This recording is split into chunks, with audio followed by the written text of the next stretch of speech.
Yes, welcome. We are going to be looking at functional groups. We are going to be looking at what? Functional groups.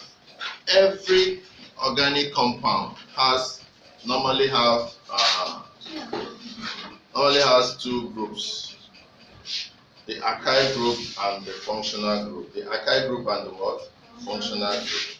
And I told us that the functional group determines the chemical properties of the organic compound, whereas the archaic group determines the physical properties like solubility and melting point. Is that clear? So in most of the organic compounds that you'll be seeing, note that it is making up of archaic group and what? Functional group. Archaic group and what? Functional groups.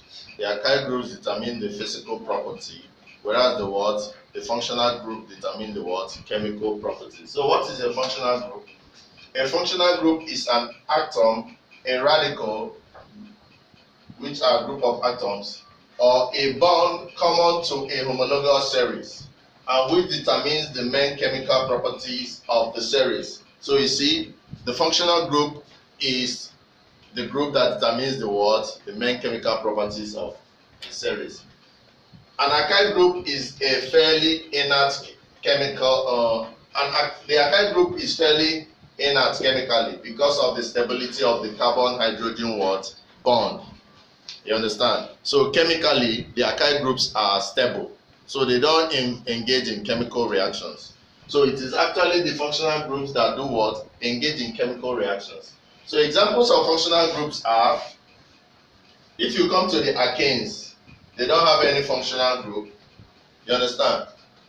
They don't have any functional group. The archaic group is the functional group. The haloalkanes is they are a combination of halogens and alkanes. You understand? So the halogen part of it is the functional group.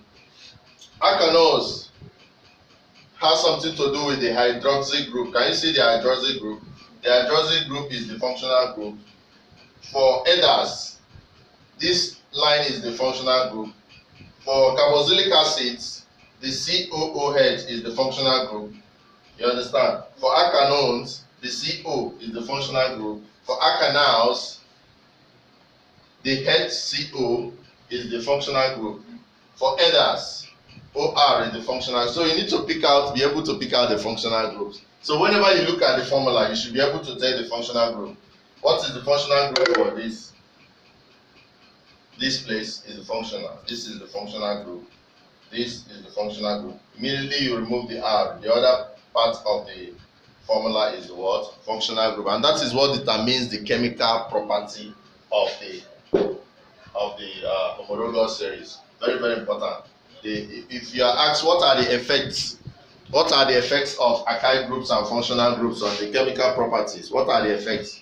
If somebody asks you what are the effects of the archaic groups and the functional groups on organic compounds, the effect is that the archaic groups determine the physical properties like boiling point and solubility and melting point. Is that clear? Whereas the functional group determines the what? Chemical properties. Is that clear? Yeah, you want to ask me a question? Those are, yeah, I don't understand. Which ones? R. This R represents the archaic group. If you check your note, you see where I said archaic groups are represented by R. So all these R's are the what? Archaic groups. Whereas the other thing apart from the R is the functional group. And I told you that every chemical compound is composed of an archaic group and what? Functional group. Archaic group, functional, archaic, functional, archaic group, functional. The R here is the archaic group, whereas the other things here are the functional group. And that's why I brought out the functional groups here separately. You understand? The X in this place is the functional group. The OH here is the functional group, whereas the R is the what? Archaic group. So these archaic groups determine the physical properties, whereas the functional groups, which are these, determine the what? Chemical properties. You understand? So if you have compounds where the archaic group, the R's, are very big compound, you understand? They are going to dominate the functional group. So that's why we have homologous series or compounds that have very large R. They are insoluble in water. You understand? Whereas the ones that have very small amounts of R, they will be soluble in water. Thank you.